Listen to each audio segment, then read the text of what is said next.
তামিম ইকবাল বিসিবির নতুন দায়িত্ব নেওয়ার পরেই তিনি দল নিয়ে বড় কিছু পরিকল্পনা ইঙ্গিত দিয়েছেন। আর সেই পরিকল্পনার অন্যতম চমক হিসেবে উঠে এসেছে সাব্বির রহমানের নাম।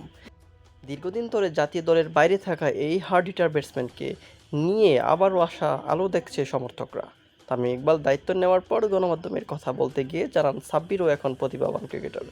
সঠিকভাবে গাইডলাইন করতে পারলে সে আবারও জাতীয় দলে গুরুত্বপূর্ণ ভূমিকা রাখতে পারবে। আর সেই বক্তব্যের পর থেকেই ক্রিকেট পাড়ায় গুঞ্জন শুরু হয়ে গেছে। তাহলে কি আবারও লাল সবুজের জার্সিতে দেখা যাবে সাব্বির রহমানকে?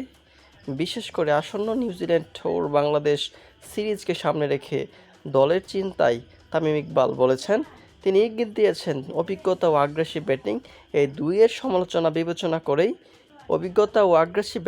এই দুইয়ের দিক বিবেচনা করেই কিছু চমকপ্রদ সিদ্ধান্ত আসতে পারে। আর সেখানে সাব্বির রহমানের নাম বেশ গুরুত্ব সহকারেই ভাবা হচ্ছে।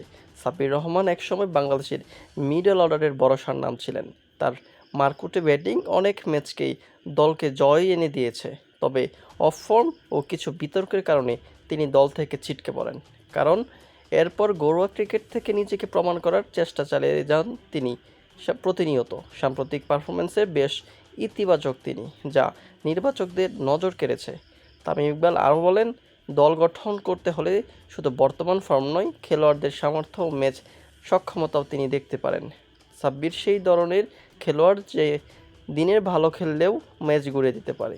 সাব্বির সেই ধরনের একজন ক্রিকেটার যে দিনে ভালো খেললে ম্যাচ ঘুরে যেতে পারে।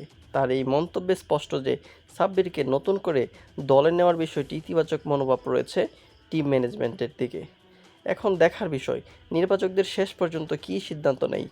তবে তামিম ইকবালের এই মন্তব্যে সাব্বিরের ভক্তদের নতুন করে আশা জেগেছে। যদি সব কিছু ঠিক থাকে তাহলে নিউজিল্যান্ড সিরিজেই হয়তো আবারও জাতীয় দলে ফিরতে পারেন সাব্বির রহমান। সব মিলিয়ে বাংলাদেশের ক্রিকেটে নতুন অধ্যায়ের সূচনা হতে যাচ্ছে বলেই মনে করেছেন বিশ্লেষকরা। আর সেই অধ্যায়ে সাব্বির রহমানের প্রত্যাবর্তন নিঃসন্দেহে বড় এক চমক হয়ে আসবে।